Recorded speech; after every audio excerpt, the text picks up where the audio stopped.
ഓഫീസിൽ കൂടെ ജോലി ചെയ്യുന്നതിൽ കവിഞ്ഞ് ഇത്രയും വലിയ ഗിഫ്റ്റ് തരാൻ അവനാരാ?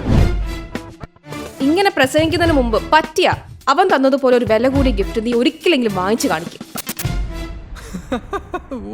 നേരെ നോക്കി 2 വർഷം മുമ്പ് ആദ്യമായി ശ്രീലുവിനെ കണ്ട നിമിഷം എനിക്കിപ്പോഴും ഓർമ്മയുണ്ട്. ബീച്ച് സൈഡിൽ എൻ്റെ സ്ഥിരം ഹാങ് ഔട്ട് പ്ലേസ് ആയ കാഫേയിൽ ഞാൻ കണ്ട പുഞ്ചിരി നിറഞ്ഞ മുഖം, അതാണ് ശ്രീലു.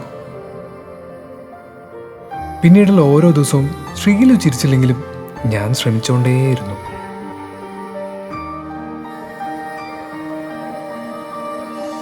ഒരു നാൾ അവളും തിരിച്ചു ചിരിച്ചു. പരസ്പരം കാണാൻ വേണ്ടി മാത്രം ഞങ്ങൾ ഓരോ കാരണങ്ങൾ കണ്ടെത്തി.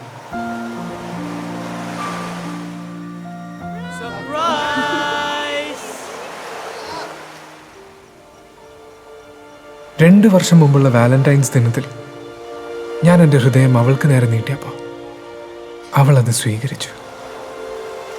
ഞങ്ങളുടെ സുഹൃത്തുക്കളെ സാക്ഷിയാക്കി ഞങ്ങൾ ഒരുമിക്കാൻ തീരുമാനിച്ചു. കേരളത്തിലെ ഏറ്റവും വലിയ ധനിക കുടുംബങ്ങളിൽ ഒന്നായ ഇന്ദ്രപ്രസ്ഥം തറവാടിലെ ദേവേന്ദ്രവർമ്മയുടെ ചെറുമകൻ ഋഷിൻ വർമ്മയാണ് ഞാൻ. എന്നാൽ അതുവരെ ഞാൻ ആരാണ്, എൻ്റെ കുടുംബം എന്താണ് എന്ന് ഞാൻ അവളോട് പറഞ്ഞിരുന്നില്ല.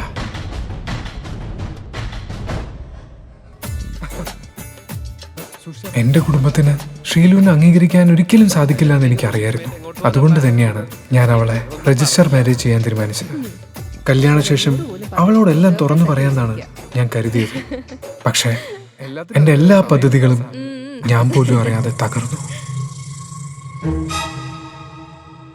ഒരു മിനിറ്റ്, ഇപ്പൊ വരെ. ഹലോ. സ്വന്തം ഇഷ്ടപ്രകാരം നീ ചെയ്യുന്ന ഓരോ പ്രവൃത്തിയുടെയും ഫലം നീ സ്വയം അനുഭവിക്കേണ്ടി വരുമെന്ന് ഞാൻ നേരത്തെ പറഞ്ഞിട്ടുള്ളതാണല്ലോ. നിന്റെ സമ്പാദ്യം മുഴുവൻ എന്നോട് ചോദിക്കാതെയാണ് നീ സ്റ്റോക്ക് മാർക്കറ്റിൽ കൊണ്ട് നിക്ഷേപിച്ചത്. തന്നിഷ്ടം പോലെ ചെയ്തതിൻ്റെ ഫലം എന്താണെന്ന് നിനക്കറിയണ്ടേ? നീ ഒരു ഡൂക്കിലി കമ്പനിയുടെ ഷെയർ വാങ്ങിക്കൂട്ടിയില്ലേ? ആ കമ്പനി പൊട്ടി. സ്വന്തമായി 1 രൂപ പോലും സമ്പാദ്യമില്ലാത്ത ഒരു ദരിദ്രനാണ് നീ ഇന്ന്. ഇന്ദ്രപ്രസ്ഥം കുടുംബത്തിൽ ഇനി നീ ഒരു അംഗമല്ല. നിനക്കും മറ്റാരും അറിയാതെ നീ കല്യാണം കഴിച്ചു കൊണ്ടുവന്ന ആ പെണ്ണിനും ഇനി ഈ വീട്ടിൽ സ്ഥാനമില്ല.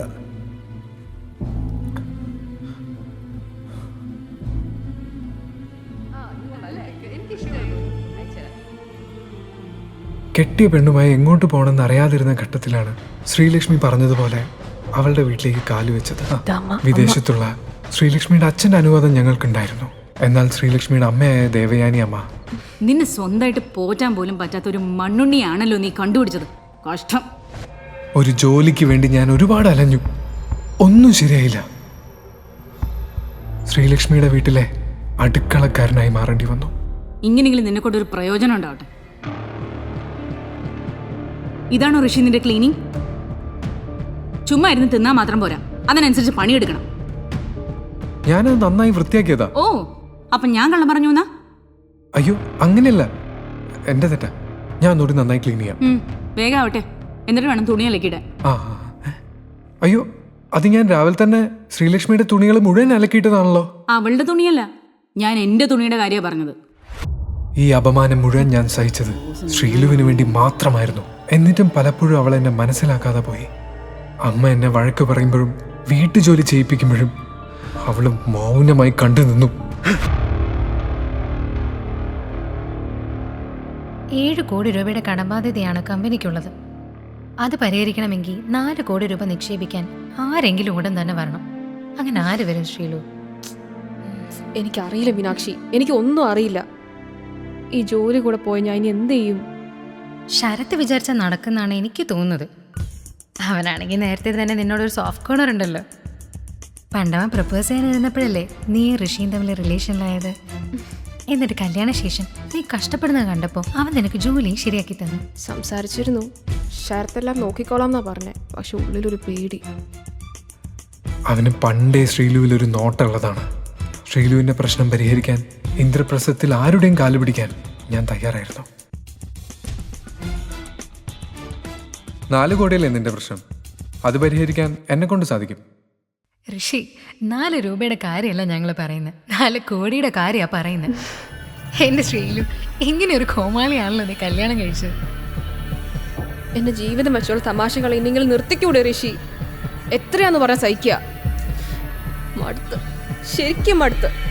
ഒന്ന് പോയി തരാവോ?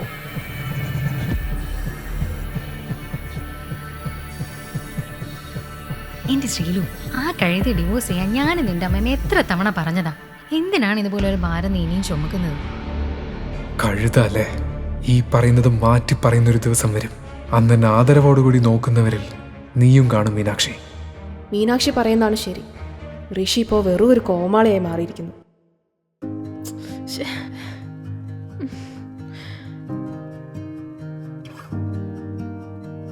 ഋഷി, എന്താ ശ്രീലു? ഞാൻ ഇറങ്ങാൻ താമസിച്ചു. എന്നെ ഒന്ന് ബൈക്ക് ഡ്രോപ്പ് ചെയ്യോ? അപ്രതീക്ഷിതമായി ശ്രീലക്ഷ്മി അത് പറഞ്ഞപ്പോ എനിക്ക് എന്ത് ചെയ്യണമെന്ന് ഒരെത്തും പിടിയും കിട്ടിയില്ല. ഓ, ഇന്നാണ് ഋഷിയുടെ college reunion. Sreelu, office time കഴിഞ്ഞ് അങ്ങ് എത്തുമല്ലോ അല്ലേ? ഓഫീസിലെ തിരക്കുകളെ കുറിച്ച് പറഞ്ഞല്ലേ ഋഷി? എത്ര കാലത്തിന് ശേഷമാണ് ശ്രീലക്ഷ്മി എന്റെ ബൈക്കിൽ കയറിയത്. അവളുടെ മനസ്സിൽ ഇപ്പോഴും ഞാനുണ്ട്. അടുത്ത കാലത്തൊന്നും എനിക്ക് ഇത്രയും സന്തോഷം ഉണ്ടായിട്ടില്ല.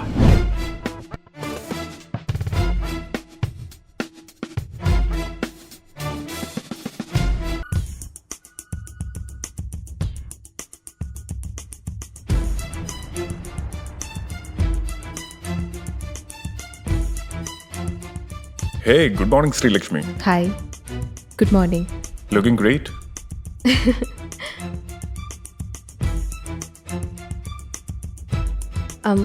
ശരത്, ഋഷിയാണ് എന്നെ ഡ്രോപ്പ് ചെയ്തേ. Hey, Hi. ഇതുപോലെ 3rd class ബൈക്കിലാണോ കമ്പനി സിഒ ശ്രീലക്ഷ്മി ഓഫീസിൽ വരുന്നത്? മോശം. കാറ് വർക്ക്ഷോപ്പിലാണ്. ലേറ്റ് ആവും Whatever. വിചാരിച്ചു. Next time just give me a call. I'll pick you up. Okay. By the way, I have something for you.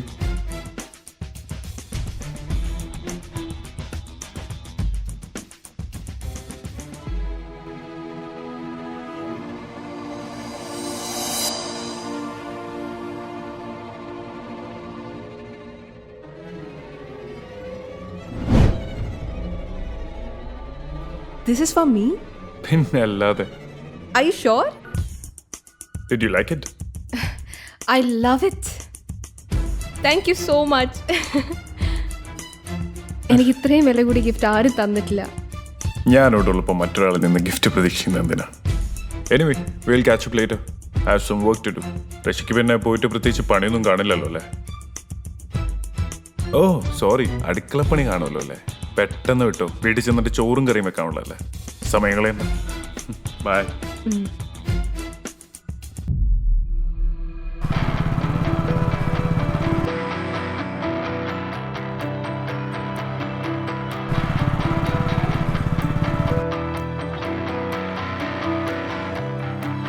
ഋഷീൻ ഇത്ര ചീപ്പായിട്ട് സംസാരിക്കരുത്. ശരത് എന്റെ ബെസ്റ്റ് ഫ്രണ്ട് ആണ്. അന്ന് ഞാൻ നീ പറയുന്ന പോലെ കേൾക്കാം. ഈ ഋഷിൻ പ്രതാപ് ആരാണെന്ന് എല്ലാവരും അറിയാൻ പോകുന്നതേ ഉള്ളൂ. ഇനി ആ ശരത്ത് ഗിഫ്റ്റും കൊണ്ട് ശ്രീലുവിന്റെ അടുത്തേക്ക് വരുന്നത് എനിക്കൊന്ന് കാണണം. വീണ്ടും അവൻ യാത്ര തുടർന്നു. ഏറെ നേരത്തെ യാത്രയ്ക്കൊടുവിൽ വണ്ടി ഒരു വലിയ വീടിന് മുൻപിൽ നിർത്തിയപ്പോൾ തന്നെ ഋഷിയുടെ ഫോണിൽ ഒരു നോട്ടിഫിക്കേഷൻ സൗണ്ട് കേട്ടിരുന്നു. പോക്കറ്റിൽ നിന്നും ഫോൺ എടുത്ത് നോക്കിയപ്പോൾ ശ്രീലക്ഷ്മിയുടെ മെസ്സേജ് ആയിരുന്നു അതെന്ന് ഋഷിന് മനസ്സിലായി. എന്ത് മെസ്സേജാണെന്ന് അറിഞ്ഞില്ലെങ്കിലും ശ്രീലക്ഷ്മിയുടെ മെസ്സേജ് ആണെന്ന് കണ്ടപ്പോൾ തന്നെ ഋഷിയുടെ മുഖമൊന്ന് വിടർന്നു. നേരത്തെ ഞാൻ നിന്നോട് അങ്ങനെ സംസാരിച്ചപ്പോ നിനക്ക് ഹാർട്ടായോ? സോറി കേട്ടോ. ഇന്ന എന്റെ ഫാമിലിയിൽ ആ ഗെറ്റ് കുറന്നുള്ള കാര്യം നിനക്ക് ഓർമ്മയുണ്ടല്ലോ അല്ലേ? അപ്പോ ഈവനിങ് ഞാൻ നേരത്തെ എത്തും. പിന്നെ തനിക്ക് പറ്റുമെങ്കിൽ ഏതെങ്കിലും ഒരു നല്ല ഡ്രസ്സ് വാങ്ങി വെക്കണം. കാരണം തനിക്കറിയാലോ എന്റെ ഫാമിലി മെമ്പേഴ്സിന്റെ സ്വഭാവം. നിന്നെ ജഡ്ജ് ചെയ്യാൻ കിട്ടുന്ന ഒരവസരവും അവർ പാഴാക്കില്ല. അവളുടെ മെസ്സേജ് വായിച്ചതും ഋഷിയുടെ ചുണ്ടിലൊരു പുഞ്ചിരി വിരിഞ്ഞു. ഹേയ്, താൻ പേടിക്കാതെ ശ്രീലു. ഞാൻ തനിക്ക് പെർഫെക്റ്റ് ആയ ഹസ്ബൻഡാണെന്ന് നിന്റെ ഫാമിലി മെമ്പേഴ്സ് എന്നെ പറയുന്ന രീതിയിലെ ഇന്ന് ഞാൻ ആ ഗെറ്റ് ടുഗദർ പാർട്ടിയിൽ വരൂ. അപ്പോഴും ബൈക്കിൽ തന്നെ ഇരുന്നിരുന്ന ഋഷിൻ തലയിലുണ്ടായിരുന്ന ഹെൽമറ്റ് ഊരി ബൈക്കിൽ നിന്നും എഴുന്നേറ്റ് മുന്നിൽ കാണുന്ന വലിയ വീട്ടിലേക്ക് നോക്കി നിൽക്കെ അവന്റെ മനസ്സാകെ ചെറിയൊരു വേദന പടരുന്നുണ്ടായിരുന്നു. 2 വർഷം മുൻപ് വരെ താൻ ജീവിച്ചിരുന്ന വീട്, അവിടെ ഇപ്പോൾ ഒരു അന്യനായി കയറിപ്പോകേണ്ടി വന്ന ഈ അവസ്ഥയും 2 വർഷങ്ങൾക്കപ്പുറം തന്നെ ഇറക്കി വിട്ടതുമെല്ലാം ഓർത്ത് അവനൊന്ന് നെടുവേർപ്പിട്ടുകൊണ്ട് മുൻപിലേക്ക് നടന്നു. അരമണിക്കൂർ നീണ്ട മുഷിപ്പിക്കുന്ന കാത്തിരിപ്പിനൊടുവിൽ ആ മുറിയുടെ വാതിൽ തുറന്നുകൊണ്ട് ഋഷിന്റെ ചെറിയച്ഛൻ പ്രദീപ് വർമ്മ അവിടേക്ക് വന്നു. ഹായ് ഋഷി. മുത്തച്ഛന് ചെറിയൊരു വയ്യായിക. അത് കാരണം വരാൻ പറ്റില്ല. അതുകൊണ്ടാ നിന്നെ മീറ്റ് ചെയ്യാനായി അദ്ദേഹം എന്നെ പറഞ്ഞയച്ചത്. ഞാൻ മുത്തച്ഛനോടൊരു കാര്യം ആവശ്യപ്പെട്ടിരുന്നു. അതെന്തായി? ഋഷി തന്റെ ചെറിയച്ഛനെ നോക്കി ചോദിച്ചു. ആ, അതിന്റെ കാര്യം അദ്ദേഹം നോക്കുന്നുണ്ട്. അത് നടന്നാലും ഇല്ലെങ്കിലും നീ ഞങ്ങളെ സഹായിക്കണം ഋഷി. അന്ന് നിനക്ക് സംഭവിച്ചതുപോലെ ഇവിടെയും ചെറിയ പ്രശ്നങ്ങൾ. ഞങ്ങൾ പണം നിക്ഷേപിച്ച പല സംരംഭങ്ങളും പാളിപ്പോയി.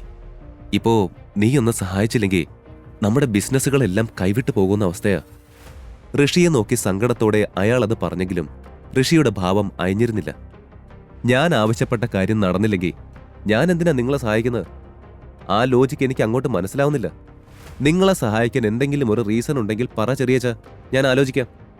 ഋഷി തനിക്ക് അടുത്തുണ്ടായിരുന്ന ചെയറിലേക്ക് ഇരുന്നു കൊണ്ട് പറഞ്ഞു. ഋഷി, നീയും ഈ ഫാമിലിയിൽ ഒരു അംഗമല്ലേ?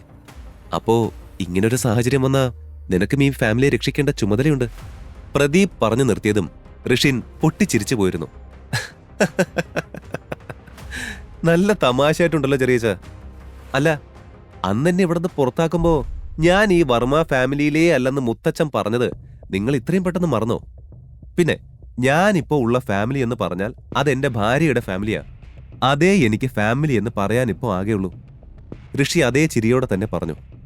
നീ ഞങ്ങളെ ഹെൽപ്പ് ചെയ്താ നമ്മുടെ ത്രൈവ് മീഡിയ നിന്റെ പേർക്ക് എഴുതി തരാമെന്ന് മുത്തച്ഛൻ പറഞ്ഞിട്ടുണ്ട്. So please Rishi. Thrive Media അഖിലാമ്മയുടെ പേരിലല്ലേ? ഓ, അതെനിക്ക് തരാവുന്ന. എന്നാലും സ്വന്തം സ്വത്തിൽ നിന്ന് ഒന്നും തരില്ല. നിങ്ങളുടെ നേട്ടത്തിന് എന്ത് നിങ്ങൾ ചെയ്യും അതെനിക്കറിയാം, അവൻ പറഞ്ഞു. ത്രൈവ് മീഡിയ നമ്മുടെ കുടുംബ ബിസിനസ്സാണ്. ഉയർന്ന ലാഭമുള്ള കമ്പനിയാണ്. അത് പൂർണ്ണമായും ഇനി നിന്റേതായിരിക്കും. മുത്തച്ഛൻ എല്ലാം ശരിയാക്കിയിട്ടുണ്ട്. പ്രദീപ് അങ്ങേയറ്റം താഴ്മയായും ത്രൈവ് മീഡിയ എന്ന തങ്ങളുടെ തന്നെ അധീനതയിലുള്ള one of the leading television ചാനലിന്റെ കാര്യവും പറഞ്ഞത് കേട്ട് ഋഷി ഒരു നിമിഷം നിശ്വസിച്ചു. അങ്ങനെയൊന്നും പറയാതെ.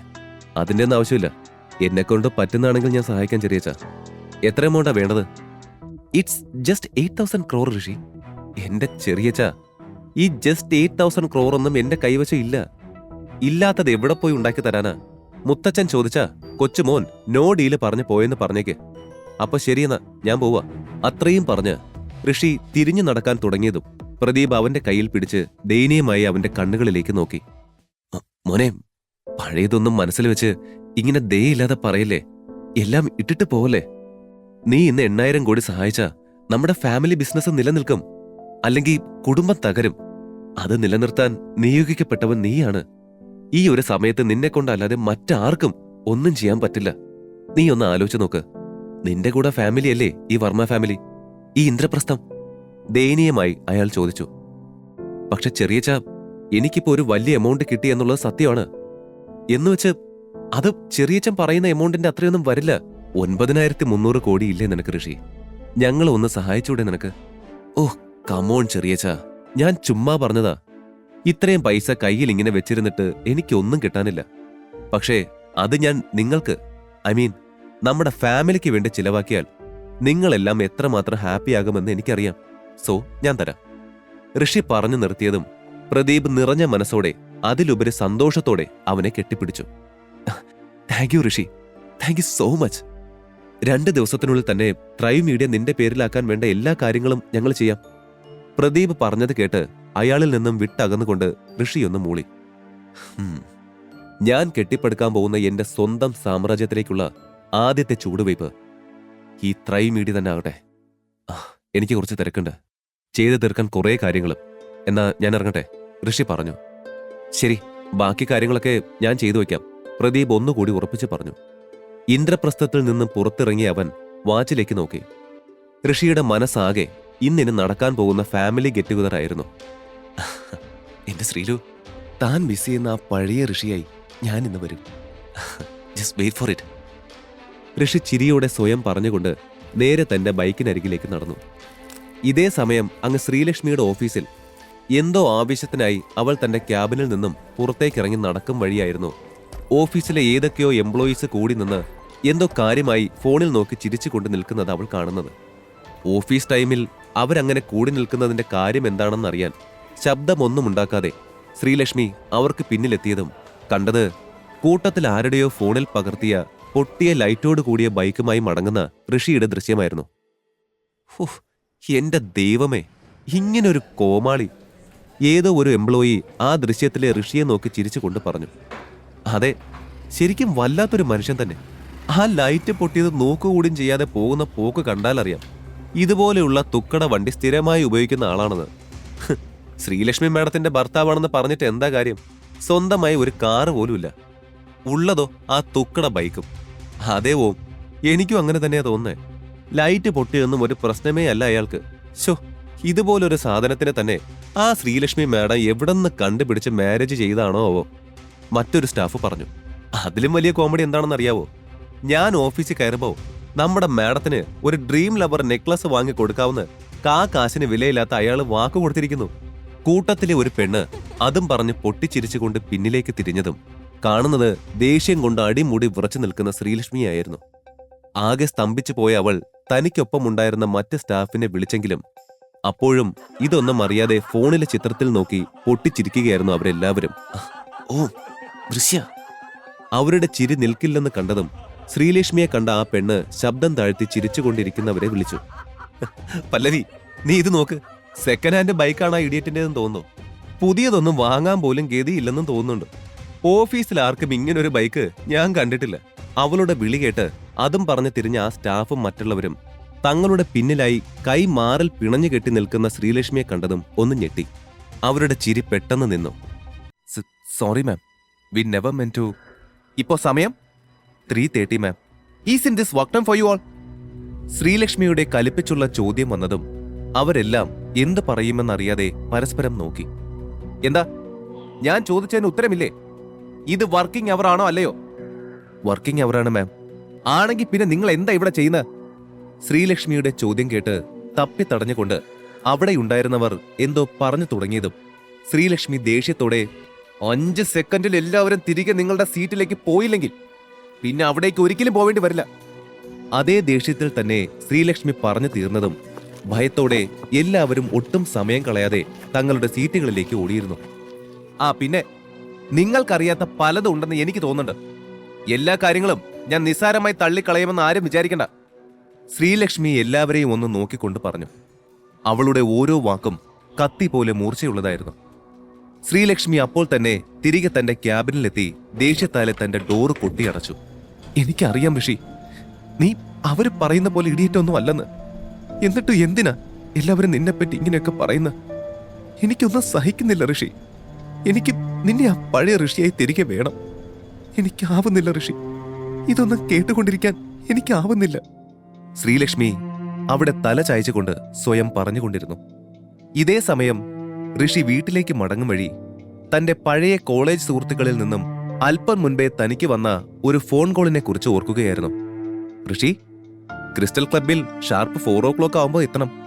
നമ്മുടെ പഴയ ഡിഗ്രി ബാച്ചിന്റെ ചെറിയൊരു ഗെറ്റ് ടുഗദർ ഏർപ്പാടാക്കിയിട്ടുണ്ട്. സോ എന്തായാലും വരണം, പോണം, എല്ലാവരെയും കാണണം. എത്ര കാലമായി എല്ലാവരെയും കണ്ടിട്ട്. ഇത്തവണ എന്തായാലും പോയി എല്ലാവരെയും കാണണം. ഋഷി ചിന്തിച്ച് തീർന്നപ്പോഴേക്കും വീടിന് മുൻപിലെത്തിയിരുന്നു. കോളിംഗ് ബെൽ അമർത്തിയതും ദേവയാനി അമ്മ വന്നവന് വാതിൽ തുറന്നു കൊടുത്തു. നീ വന്നോ? ഞാൻ നിന്നെ വിളിക്കാൻ തുടങ്ങുകയായിരുന്നു. നീ പെട്ടെന്ന് തന്നെ വന്നത് ഏതായാലും നന്നായി. എന്താ അമ്മായി, എന്തെങ്കിലും അത്യാവശ്യം ഉണ്ടായിരുന്നോ? നിന്റെയും ലച്ചു മോളുടെയും കല്യാണം കഴിഞ്ഞിട്ടിപ്പോ 2 വർഷമായില്ലേ? എന്നിട്ടും എന്താ ഇത്രയായിട്ട് മോൾക്ക് വിശേഷമൊന്നും ആവാത്തത്? നിനക്കോ നിന്റെ വീട്ടുകാർക്കോ പാരമ്പര്യമായി ഇങ്ങനെ എന്തെങ്കിലും പ്രശ്നമുണ്ടോ? ഋഷിയെ നോക്കി സംശയത്തോടെ അവർ ചോദിച്ചത് കേട്ട് ഋഷി നെറ്റി ചുളിച്ചു. ഏയ്, അങ്ങനെയൊന്നും ഇല്ല അമ്മായി. എന്താ അമ്മായി, എന്താ പെട്ടെന്ന് ഇങ്ങനെയൊക്കെ ചോദിക്കുന്നത്? പിന്നെ ഞാൻ എങ്ങനെയാ ചോദിക്കേണ്ടത്? എന്റെ മോൾക്കും എനിക്കൊന്നും പാരമ്പര്യമായി അങ്ങനെ പ്രശ്നങ്ങളൊന്നും ഇല്ലതാനും. അതുകൊണ്ട് എന്താ കാര്യമെന്നറിയാൻ നീയും നിന്റെ ഫാമിലിയും ഒരു ചെക്കപ്പ് നടത്തിയേ പറ്റൂ. എന്തിനാ അമ്മായി അതൊക്കെ? അതിന്റെ ആവശ്യമൊന്നുമില്ല എന്ന് നീ തീരുമാനിച്ചാൽ മതിയോ? നിന്റെ വീട്ടുകാരെ പറ്റിയൊന്നും ഞങ്ങൾക്ക് കാര്യമായി ധാരണ പോലുമില്ല. അതുകൊണ്ട് മര്യാദയ്ക്ക് എത്രയും വേഗം നിന്റെ പാരന്റ്സിനെയും വിളിച്ചോണ്ട് പോയി ടെസ്റ്റ് ചെയ്യുന്നതാവും നിനക്ക് നല്ലത്. അതുകൊണ്ട് തിരിച്ചു പറയാതെ ഞാൻ പറഞ്ഞത് ചെയ്താൽ മതി. അല്പം കനത്ത സ്വരത്തിൽ അവർ പറഞ്ഞത് കേട്ട് ഋഷി എന്ത് പറയുമെന്നറിയാതെ ഒരു നിമിഷം കുഴഞ്ഞു. അതൊക്കെ ഞാൻ ചെയ്തോളാം. ഇപ്പൊ എനിക്ക് അർജന്റായി ഒരു ഗെറ്റ് ടുഗദറിന് ജോയിൻ ചെയ്യാനുണ്ട്. ഞാൻ പോയിട്ട് പെട്ടെന്ന് ഫാമിലി പാർട്ടിയുടെ ടൈമിന് മുൻപേ എത്താം. ഋഷി തന്റെ മുറിയിലേക്ക് പോകാൻ ആഞ്ഞുകൊണ്ട് പറഞ്ഞു. വളരെ കുറഞ്ഞ സമയത്തിനുള്ളിൽ തന്നെ കുളിച്ച് റെഡിയായി ഋഷി തന്റെ ബൈക്കും എടുത്ത് ക്രിസ്റ്റൽ ക്ലബിന് മുമ്പിലെത്തി. ഹേയ് ഋഷി, ബൈക്കിൽ നിന്നും ഇറങ്ങുമ്പോൾ ഋഷി തന്റെ പിന്നിൽ നിന്നും ആ വിളി കേട്ടതും സംശയത്തോടെ തിരിഞ്ഞു നോക്കി. ഓ നവീൻ, നീയായിരുന്നോ? ഋഷിയുടെ ചോദ്യം കേട്ട് നവീൻ ചിരിയോടെ അവനടുത്തേക്ക് വന്നു നിന്നു. നീ ഈ ഡാമേജ്ഡ് ടൂ വീലറിലാണോ ഋഷി ഇങ്ങോട്ട് വന്നത്? പെട്ടെന്ന് ഋഷിയുടെ ബൈക്ക് ശ്രദ്ധിച്ച് അവജ്ഞ നിറഞ്ഞ സ്വരത്തിൽ നവീൻ ചോദിച്ചത് കേട്ട് ഋഷി ചിരിയോടെ തലയാട്ടി. അതിന്ന് രാവിലെ ഡാമേജ് ആയതാ. കുറച്ച് തിരക്കുള്ളത് കാരണം ശരിയാക്കാൻ സമയം കിട്ടിയില്ല. ഇത് ഞാൻ അധ്വാനിച്ചുണ്ടാക്കിയ പണം കൊണ്ട് ആദ്യമായി വാങ്ങിയ വണ്ടിയാ നവീൻ. എന്റെ ഋഷി, നിനക്ക് ആ പഴയ സ്വഭാവത്തിൽ നിന്നോ കോലത്തിൽ നിന്നോ ഒരു മാറ്റവും വന്നിട്ടില്ലല്ലോ. ഋഷിയെ നോക്കി നവീൻ പറഞ്ഞത് കേട്ട് അവനൊന്ന് ചിരിച്ചു. അതിപ്പോ നീയും മാറിയിട്ടില്ലല്ലോ നവീൻ. ഇപ്പോഴും അന്നത്തെ പോലെ തന്നെ ഹാൻസം ആൻഡ് സ്റ്റൈലിഷ് യങ് മാനായ ഇപ്പോഴും നീ നിൽക്കുന്നത്. പിന്നെ നിന്റെ കാറും സ്റ്റൈലിഷാണ്.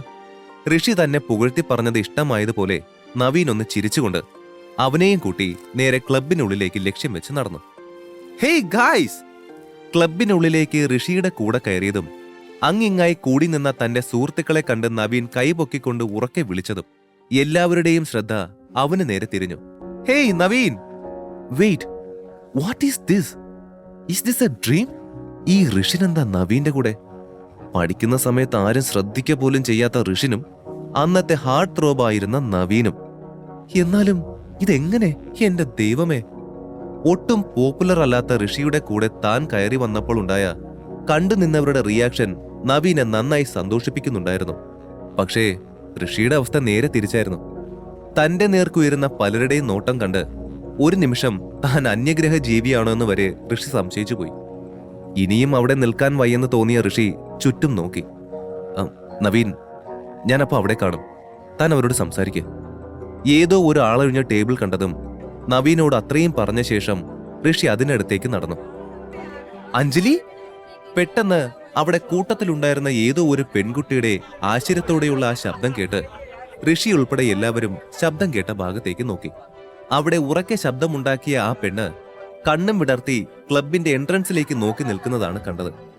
എല്ലാവരും തങ്ങളുടെ നോട്ടം അങ്ങോട്ട് പായിച്ചപ്പോഴാണ് റെഡ് ഹീൽസിന്റെ ശബ്ദ അകമ്പടിയോടെ വൈറ്റ് ആൻഡ് റെഡ് കോമ്പിനേഷനിൽ വരുന്ന സൽവാറിൽ അങ്ങേയറ്റം സുന്ദരിയായിരിക്കുന്ന അവരുടെ സഹപാഠിയായിരുന്ന അഞ്ജലിയെ കാണുന്നത്. തനിക്കടുത്തുകൂടെ കടന്നു പോവാൻ തുടങ്ങുന്ന അഞ്ജലിയോട് ഒരു ഹായ് പറയാനായി ഋഷി ഇരുന്നടുത്ത് നിന്നും എഴുന്നേറ്റതും അവനെ പിന്തള്ളിക്കൊണ്ട് അവിടേക്ക് വന്ന നവീൻ അഞ്ജലിയെ ഹഗ് ചെയ്തിരുന്നു. താനിപ്പോ എന്താ ചെയ്യുന്നത്? ആക്ടിംഗ് പരിപാടിയൊക്കെ വിട്ടോ? ഹേയ്, വിടാൻ അതിന് ഞാനത് സീരിയസ് ആയിട്ട് തുടങ്ങിയതൊന്നും അല്ല നവീൻ. ഈ അടുത്ത് ഞാനൊരു വലിയ ചാനലിന്റെ കോൺട്രാക്റ്റിൽ സൈൻ ചെയ്യാൻ പോവാ. ഇത്രയും കാലം എനിക്കിങ്ങനെ കോൺട്രാക്ട്സ് വരുമ്പോ സൈൻ ചെയ്യാൻ തോന്നാറേ ഇല്ലായിരുന്നു. പക്ഷേ ഇപ്പൊ വന്ന ഈ ഡീൽ കമ്പനി ത്രൈവ് മീഡിയ ആണെന്ന് കണ്ടപ്പോഴേ ഞാൻ ഫ്ലാറ്റായി. ത്രൈവ് മീഡിയയുടെ പുതിയ ചെയർമാൻ 2 ദിവസത്തിനുള്ളിൽ കമ്പനി ഏറ്റെടുക്കും. ആ ഇന്ദ്രപ്രസ്ഥം ഗ്രൂപ്പിലെ തന്നെ നിലവിലെ ഏറ്റവും റിച്ച് ആൻഡ് യങ് ആയിട്ടുള്ള ആരോ ആണ് പുതിയ ചെയർമാൻ എന്നാ കേട്ടത്. മൊത്തത്തിൽ I am so excited to be there. Anjali പറഞ്ഞു നിർത്തിയതും എല്ലാവരും ചെറിയ ആർപ്പ് വിളികളോടെ അവൾക്കായി കൈയടിച്ചു. അവളുടെ മുഖത്ത് നിറഞ്ഞു നിന്ന ആ സന്തോഷം കണ്ടതും അവിടെ മാറിയിരുന്ന ഋഷിക്കാകെ വല്ലാത്തൊരു അഭിമാനം തോന്നി. 2 ദിവസത്തിനുള്ളിൽ ത്രൈവ് മീഡിയയുടെ ചെയർമാനായി താൻ കയറിയാൽ തന്റെ കീഴിൽ വർക്ക് ചെയ്യാൻ പോകുന്ന അഞ്ജലി തന്നെ കണ്ട് ഞെട്ടുന്ന അവസ്ഥയോർത്ത് ഋഷി ഒന്ന് പുഞ്ചിരിച്ചു. അങ്ങനെ ഓരോന്നോർത്ത് നിൽക്കുകയാണ് തനിക്ക് വലതുവശത്ത് 2 സീറ്റ് അപ്പുറം അഞ്ജലി വന്നിരുന്നത് ഋഷി ശ്രദ്ധിക്കുന്നത്. എന്തെങ്കിലും ചോദിച്ചുകൊണ്ട് അഞ്ജലിയോട് ചെറിയ തോതിലെങ്കിലും സൗഹൃദം സ്ഥാപിക്കാനെന്ന ലക്ഷ്യത്തോടെ ഋഷി അവൾക്ക് നേരെ തിരിഞ്ഞു. അഞ്ജലി, ത്രൈവ് മീഡിയയിൽ ജോയിൻ ചെയ്യണോ? അവിടെ എന്താ ആവശ്യമുണ്ടെങ്കിൽ എന്നോട് പറയണം. Excuse me, who are you? അപ്പൊ നിനക്കും അറിയില്ലേ? എടാ ഋഷി, നിന്നെ അറിയുന്ന ആരെങ്കിലും ഉണ്ടോടാ ഇവിടെ? ഇത് ഋഷിൻ, നമ്മളെ കൂടെ കോളേജിൽ പഠിച്ചിരുന്നു എന്ന് പറയപ്പെടുന്നു ഋഷിൻ. ആരായാലും എന്താ, വലിഞ്ഞു കയറി അടുത്ത് വന്നിരിക്കുമ്പോൾ മിനിമം പെർമിഷൻ ചോദിക്കാനുള്ള ഒരു മര്യാദ വേണ്ടേ? പ്ലീസ് ഒന്ന് എഴുന്നേറ്റ് പോവാവോ? ഞാൻ ഭയങ്കര അൺകംഫർട്ടബിൾ ആണ്. ആരാടാ ഇവനെ പോലെ ഉള്ളമാരൊക്കെ റീയൂണിയൻ വിളിക്കുന്നത് അല്ലേ? ഞാൻ എന്ത് തെറ്റ് ചെയ്തിട്ടാ ദൈവമേ എന്നോട് മാത്രം എല്ലാവരും ഇങ്ങനെ? എന്നെ ഈ ലോകം അംഗീകരിക്കുന്ന ഒരു ദിവസം ഒരിക്കലും ഉണ്ടാകില്ലേ?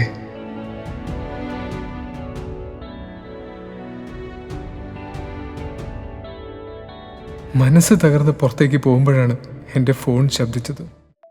പോക്കറ്റിൽ നിന്നും ഫോൺ എടുത്ത് നോക്കിയ ഋഷിൻ സ്ക്രീനിൽ തന്റെ ചെറിയച്ഛൻ പ്രദീപിന്റെ നമ്പർ കണ്ടതും സംശയത്തോടെ കോൾ അറ്റൻഡ് ചെയ്ത് ചെവിയിലേക്ക് ചേർത്തു. പറ ചെറിയച്ച, എന്താ കാര്യം? ഈസ് എവറിത്തിങ് ഓക്കെ ദേ? ഏയ്, ഇവിടെ എല്ലാം പെർഫെക്റ്റ് ആണ് ഋഷി. അദ്ദേഹം പറഞ്ഞത് കേട്ട് ഋഷി നെറ്റി ചുളുക്കി. അതായത് ഋഷി, നീ മുത്തച്ഛനോട് ആവശ്യപ്പെട്ട ഡിമാൻഡ് പ്രകാരമുള്ള ഒരു കാര്യം ഇന്ന് നടക്കും. മറ്റേത് ഒരല്പ സമയമെടുക്കുമെന്ന് നിന്നോട് പറയാൻ പറഞ്ഞിട്ടുണ്ട് അദ്ദേഹം. പ്രദീപ് പറഞ്ഞത് കേട്ട് ഋഷിക്ക് സന്തോഷം തോന്നി. ഞാൻ വെച്ച ഡിമാൻഡിൽ ഏത് കാര്യം ഇന്ന് നടക്കുമെന്ന് പറഞ്ഞത്? എനിക്കറിയില്ല മോനെ. എന്നോട് അദ്ദേഹം പറഞ്ഞത് ഞാൻ അതുപോലെ നിന്റെ അടുത്തും പറഞ്ഞു. അത്രേ ഉള്ളൂ. അടുത്ത കാര്യം എന്താന്ന് വെച്ചാ, നാളെ നീ ത്രൈവ് മീഡിയയുടെ ഹെഡ് ഓഫീസിലേക്ക് വരണം. എന്താ ചെറിയ, നാളെയോ? ഋഷി ചെറിയൊരു ഞെട്ടലോടെ ചോദിച്ചത് കേട്ട് പ്രദീപ് ഒന്ന് ചിരിച്ചു. ഹേയ്, നാളെയാണല്ലോ എന്നോർത്ത് നീ പേടിക്കേണ്ട ഋഷി. നിനക്ക് യാതൊരു ബുദ്ധിമുട്ടും ഉണ്ടാവാതിരിക്കാൻ ഞാനൊരു എഫിഷ്യന്റ് ആയ പേഴ്സണൽ അസിസ്റ്റന്റിനെ നിനക്കായി ഏർപ്പാടാക്കിയിട്ടുണ്ട്. പേഴ്സണലായും ഒഫീഷ്യലായും എന്ത് സംശയം ഉണ്ടെങ്കിലും സഹായം ആവശ്യമാണെങ്കിലും നിന്നെ ആ കുട്ടി സഹായിക്കും. കോൺട്രാക്ട് ഡീറ്റെയിൽസ് ഞാൻ നിന്റെ വാട്സാപ്പിൽ ഷെയർ ചെയ്തിട്ടുണ്ട്. She will be your staff from today onwards. ഇനി ഇതിൽ എന്തെങ്കിലും സംശയം ഉണ്ടെങ്കിൽ നിനക്ക് എന്നെ വിളിക്കാം ഋഷി മോനെ. ബട്ട് ഇപ്പൊ എനിക്ക് കുറച്ച് തിരക്കുണ്ട്. ഞാൻ കോള് വെക്കും കേട്ടോ. Bye and all the very best മോനെ. പ്രദീപ് സൗമ്യമായി പറഞ്ഞത് കേട്ട് ഋഷി ഒന്ന് മൂളി. ഫോൺ വിളി കഴിഞ്ഞ് ഋഷി അങ്കലാപ്പോടെ ഇരിക്കുന്നത് കണ്ട് ആരുഷ് ഋഷിയോട് കാര്യം തിരക്കിയതും ഋഷി മുഴുവൻ കാര്യങ്ങളും വള്ളി പുള്ളി വിടാതെ അവനോട് പറഞ്ഞു. കാര്യം മുഴുവൻ കേട്ടതും ആരുഷും അത്ഭുതത്തോടെ അവനെ നോക്കി. ഋഷിയുടെ ഫോൺ റിങ് ചെയ്തു തുടങ്ങിയിരുന്നു. വിളിക്കുന്നത് ശ്രീലക്ഷ്മിയാണെന്ന് കണ്ടതും ഋഷിയുടെ മുഖം വിടർന്നു. 100 ആയിച്ച ശ്രീലുന്. ആളെപ്പറ്റി പറഞ്ഞ് നാവെടുത്തില്ല, അതിനു മുൻപേ വിളിച്ചു. അതും മനസ്സിൽ ഓർത്തുകൊണ്ട് ഋഷി കോൾ അറ്റൻഡ് ചെയ്ത് ഫോൺ കാതോട് ചേർത്തു. ഹലോ ഋഷി, താൻ ഫംഗ്ഷന് പോകാനുള്ള ഡ്രസ്സ് എടുത്തോ? ഫോൺ എടുത്ത പാടെയുള്ള ശ്രീലക്ഷ്മിയുടെ ചോദ്യം കേട്ട് അതുവരെ ഋഷിയുടെ മുഖത്തുണ്ടായിരുന്ന ചിരിയെല്ലാം മാഞ്ഞു. പെട്ടെന്ന് തന്നെ ഋഷി ശ്രീലക്ഷ്മിയോട് എന്തൊക്കെയോ ഒഴിവ് കഴിവ് പറഞ്ഞ് ഫോൺ വെച്ച് ആരുഷിനെ നോക്കി. എന്താടാ, എന്തെങ്കിലും പ്രശ്നമുണ്ടോ? ആരുഷ് സംശയത്തോടെ ചോദിച്ചു. മറുപടിയായി ഋഷി ശ്രീലക്ഷ്മിക്ക് ഡ്രസ്സ് എടുക്കാൻ പോകണമെന്ന് പറഞ്ഞ് ആരുഷിനെയും കൂട്ടി ഋഷി നേരെ ഒരു മോളിലേക്ക് പോയി. എന്നാൽ അവർക്കിഷ്ടപ്പെട്ടതൊന്നും കിട്ടിയില്ല. ഇനിയിപ്പോ എന്താ ഋഷി ചെയ്യാ?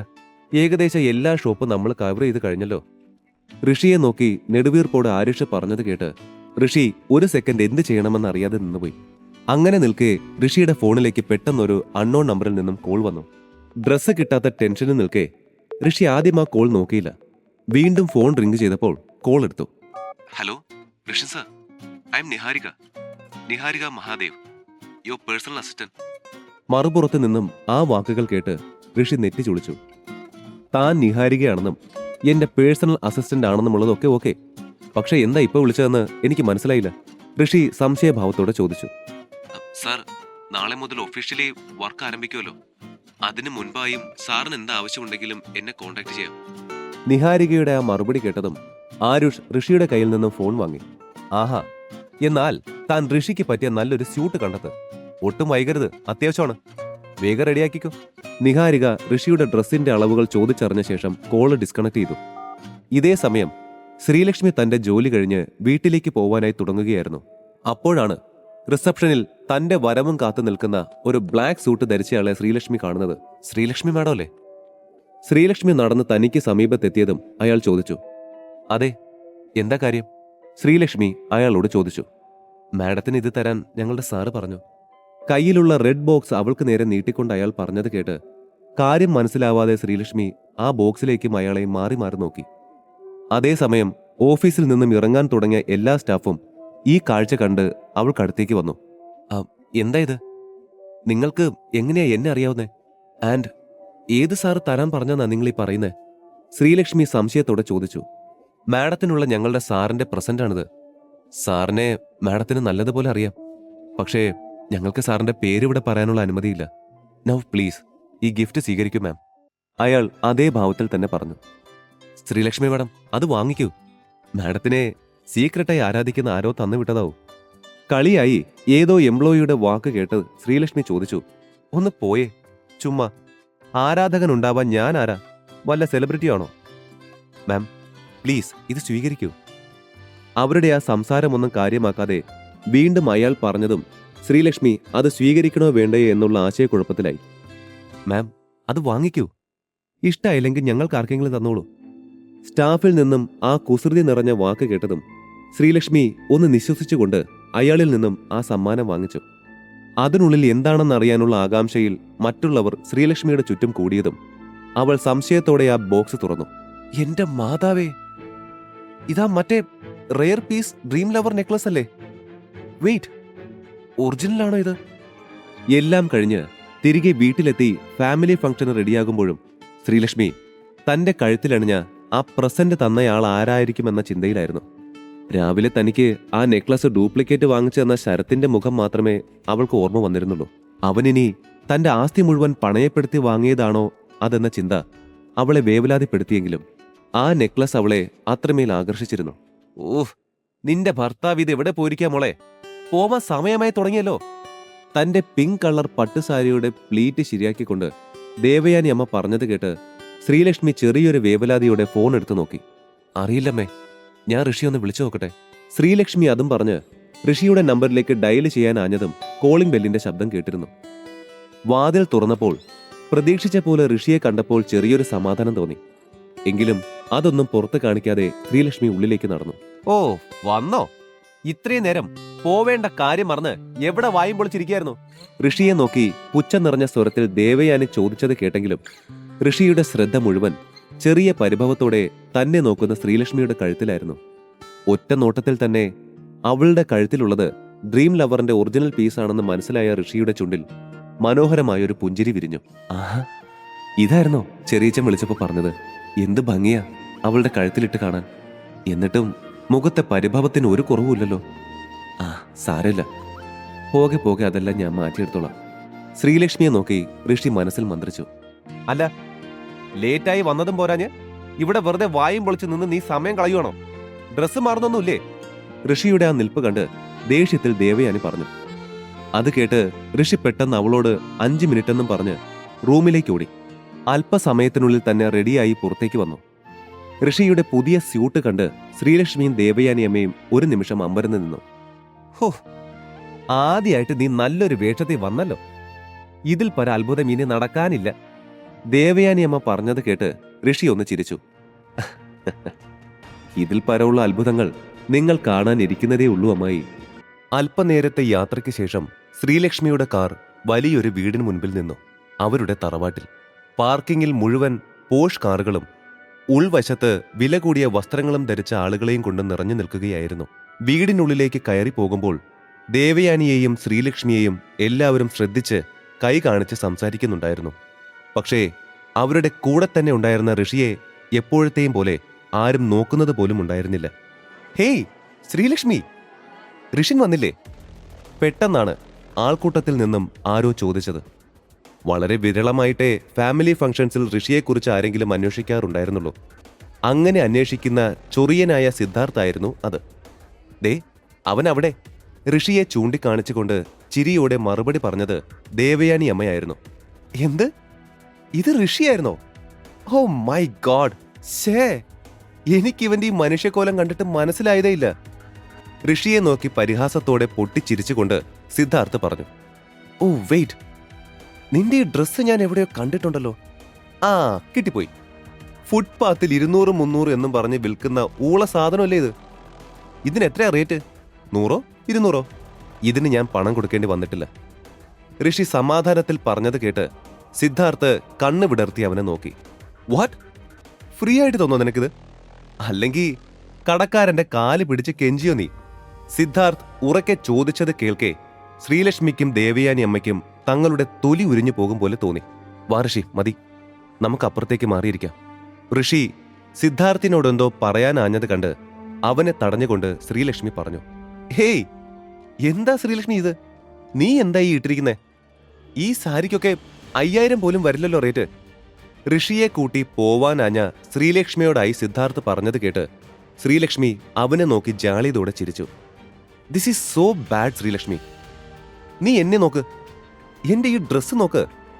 ഈ ഫംഗ്ഷൻ ഇടാൻ വേണ്ടി മാത്രം ഇവിടത്തെ ഒരു ഫേമസ് ബ്രാൻഡിനെ കൊണ്ട് പ്രത്യേകം ചെയ്യിപ്പിച്ച 2.5 ലക്ഷം രൂപയുടെ ഡ്രസ്സാണിത്. സിദ്ധാർത്ഥ് വലിയ ഗമയിൽ പറഞ്ഞു നിർത്തി. 2.5 ലക്ഷത്തിന്റെ സ്യൂട്ടോ? എവിടെ നോക്കട്ടെ.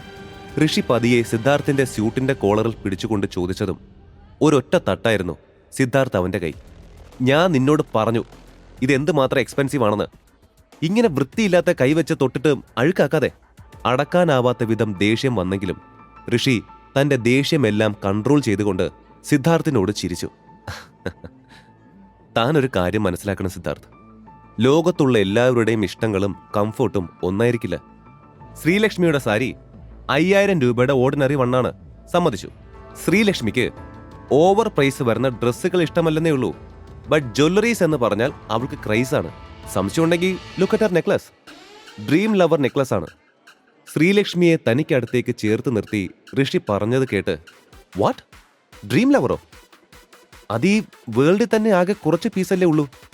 ആൻഡ് 30 കോടി എന്തോ അല്ലേ അതിന്റെ പ്രൈസ്? ചുറ്റും കൂടിയ ബന്ധുക്കളിൽ ആരോ ചോദിച്ചത് കേട്ട് ഋഷി ചിരിയോടെ അതേ എന്ന് തലയാട്ടി. ഒറ്റ സെക്കൻഡിൽ അവിടെയുള്ള എല്ലാവരുടെയും ശ്രദ്ധ തന്നിൽ നിന്ന് മാറി ശ്രീലക്ഷ്മിയുടെ മേലായതും സിദ്ധാർത്ഥിന് അതിയായ ദേഷ്യം തോന്നി. ഇതൊക്കെ കണ്ടാൽ അറിഞ്ഞൂടെ ഡ്രീം ലവറിന്റെ ഡ്യൂപ്ലിക്കേറ്റ് ആണെന്ന്? അല്ലെങ്കിലും നയാ പൈസ കയ്യിലില്ലാത്ത ഇവരൊക്കെ എങ്ങനെ വാങ്ങാനാ ആ 30 കോടിയുടെ മാലയൊക്കെ? പുച്ഛഭാവത്തിൽ സിദ്ധാർത്ഥ് പറഞ്ഞു. ഓ, അപ്പൊ നിന്റെ ചെവിക്ക് മാത്രമല്ല കണ്ണിനും പ്രശ്നമുണ്ട്. പിന്നെ ഞങ്ങളുടെ കയ്യിലുള്ള കാശിന്റെ കണക്ക് നിന്നെ ബോധിപ്പിക്കേണ്ട കാര്യം ഞങ്ങൾക്കില്ല. ഋഷി അവനെ ആക്കിക്കൊണ്ട് പറഞ്ഞതും സിദ്ധാർത്ഥിന്റെ മുഖം ദേഷ്യത്താൽ ചുവന്നിരുന്നു. ഋഷിൻ! അത് കണ്ടതും ഋഷി ഇനി എന്തെങ്കിലും പറഞ്ഞാലുള്ള അപകടമോർത്ത് ദേവയാനി അമ്മ താക്കീതെന്ന പോലെ ഉറക്കെ ഋഷിയെ വിളിച്ചു. എന്താ എന്താ ഇവിടെ ഒരു സംസാരം? പെട്ടെന്ന് ഗാംഭീര്യം നിറഞ്ഞ ആ സ്ത്രീ ശബ്ദം കേട്ടതും എല്ലാവരും മിണ്ടാതെ ആ ശബ്ദം കേട്ട ഭാഗത്തേക്ക് നോക്കി. എല്ലാവരും സംശയഭാവത്തിൽ നോക്കി നിൽക്കെ ആ തറവാടിന്റെ മുഴുവൻ അധികാര കേന്ദ്രമായ മഹാദേവി ശ്രീകുമാർ എന്ന സ്ത്രീയെ കണ്ടതും സിദ്ധാർത്ഥിന്റെ ചുണ്ടിൽ മാത്രം പുഞ്ചിരി വിരിഞ്ഞു. മുത്തശ്ശി! ചിരിയോടെ അവർക്കടുത്തേക്ക് നടന്നുകൊണ്ട് അവൻ വിളിച്ചതും മഹാദേവിയും ചിരിച്ചുകൊണ്ട് അവനായി തന്റെ കൈ വിടർത്തി. മഹാദേവിയുടെ ബ്ലാക്ക് ലിസ്റ്റിൽ ഇടമുള്ള ഋഷി കുറച്ചപ്പുറത്തേക്ക് മാറി നിന്നു. അപ്പോ ഏകദേശം എല്ലാവരും വന്ന സ്ഥിതിക്ക് നമുക്ക് പരിപാടി തുടങ്ങാമല്ലേ? മഹാദേവി തനിക്ക് മുൻപിൽ നിൽക്കുന്ന ബന്ധുക്കളെ നോക്കി പറഞ്ഞു. അപ്പോ ഞാൻ എല്ലാവരെയും ഇന്ന് ഇവിടേക്ക് വിളിച്ചു കൂട്ടിയത് ഒരു പ്രധാന വിവരം പറയാനാണ്. എല്ലാവർക്കും അറിയാലോ, പണ്ടൊരിക്കൽ ട്രൈ മീഡിയ എന്ന മറ്റേ ഇന്ദ്രപ്രസ്ഥത്തിന്റെ ആ ഹ്യൂജ് കമ്പനിയുടെ പാർട്ണർഷിപ്പിന്റെ കാര്യത്തിൽ നമ്മുടെ വർമാസ് കമ്പനിക്ക് റിജക്ഷൻ കിട്ടിയത്. അന്ന് റിജക്ഷൻ കിട്ടിയെങ്കിലും ആ കമ്പനിയുടെ പാർട്ണർഷിപ്പ് കിട്ടാൻ നമുക്ക് മുൻപിൽ ഇപ്പോൾ വലിയൊരു വഴി തുറക്കപ്പെട്ടിട്ടുണ്ട്. മഹാദേവി പറഞ്ഞത് കേട്ട് സിദ്ധാർത്ഥും മറ്റുള്ളവരും കൂടെ ഋഷിയും കാര്യം മനസ്സിലാവാതെ അവരെ നോക്കി. മറ്റൊന്നുമല്ല, ട്രൈ മീഡിയയുടെ പഴയ ചെയർമാൻ മാറി പുതിയ ചെയർമാൻ നാളെ ചാർജ് എടുക്കും. അതും നമ്മുടെ സിദ്ധൂട്ടനേക്കാളും യങ്ങായ ഇന്ദ്രപ്രസ്ഥത്തിലെ ഏതോ ചെറുക്കനാണെന്നാ കേട്ടത്. അപ്പോ ഞാൻ പറഞ്ഞു വരുന്നത് എന്താണെന്ന് വെച്ചാ, നമ്മുടെ കൂട്ടത്തിൽ നിന്നും ഒരാൾ നാളെ ട്രൈ മീഡിയയിൽ പോയി പുതിയ ചെയർമാനെ കണ്ട് പാർട്ണർഷിപ്പിനെ കുറിച്ചുള്ള കാര്യങ്ങൾ സംസാരിച്ച് എങ്ങനെയെങ്കിലും കാര്യം സാധിക്കണം. അത്രയും റെപ്യൂട്ടഡ് ആയ ഒരു കമ്പനിയുമായി പാർട്ണർഷിപ്പ് കിട്ടിയാലുള്ള മെച്ചം ഞാൻ ആർക്കും പറഞ്ഞു തരേണ്ടല്ലോ, അല്ലേ? ചെയർമാൻ ഏകദേശം ഇവിടെയുള്ള യങ്സ്റ്റേഴ്സിന്റെ ഏജ് ആയതുകൊണ്ട് ഞാൻ ഇതിനായി പ്രിഫർ ചെയ്യുന്നത് ഇവിടെ ഇരിക്കുന്ന എന്റെ കൊച്ചുമക്കളെയാണ്. ഒരു ചിരിയോടെ തന്നെ അവർ പറഞ്ഞത് കേട്ട് മുതിർന്നവരെല്ലാം അതിനനുകൂലമായി സംസാരിച്ചു. ഓക്കെ, യങ്സ്റ്റേഴ്സിൽ തന്നെ ആര് പോകണമെന്നുള്ള കാര്യം കൂടി തീരുമാനമാക്കണം. ആർക്കൊക്കെ പോവാൻ താല്പര്യമുണ്ട്? മുത്തശ്ശി ചോദിച്ചു നിർത്തിയതും എല്ലാ കൊച്ചുമക്കളും തങ്ങളുടെ കൈകൾ ഉയർത്തി.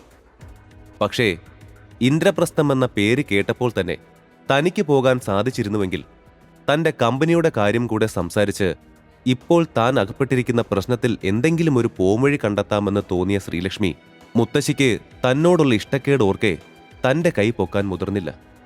ശ്രീലു, അറിയോക്കെ?